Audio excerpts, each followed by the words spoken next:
Simon ගොඩ කාලෙක ඉන්නේ දැක්කේ. කොහෙද මේ යන්නේ? කවුද මේ? කෝ බලමු. අඳුරගන්නත් බැහැ වගේ. අප්පට සිරි. ජෝන්.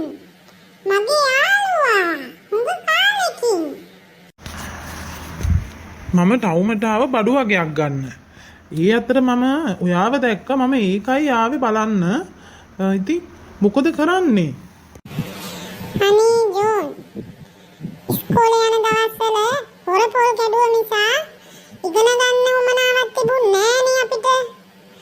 ඉතින් දැන් මගේ රස්සාවත් පොල් කඩන එක. මොනවා කරන්නද?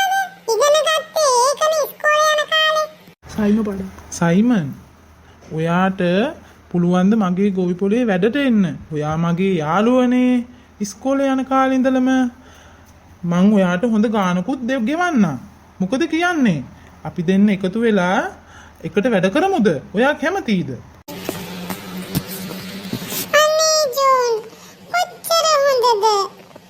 මම හරිම කැමතියි. මං දැන් ඉඳලා උනත් වැඩට එන්නම්. ඔයා හොඳ යාළුවෙක් ජෝන්. ඒ ගැන හිතන්න එපා සයිමන්. අපි යාළුවෝනේ. මම හොඳ තැනකට ඇවිත්ලා ඉන්නවා. ඒ වගේම මට ඕනේ ඔයාවත් මම වගේම හොඳ තැනකට තියන්න. ඒක නිසා තමයි මම මේ තීරණය ගත්තේ.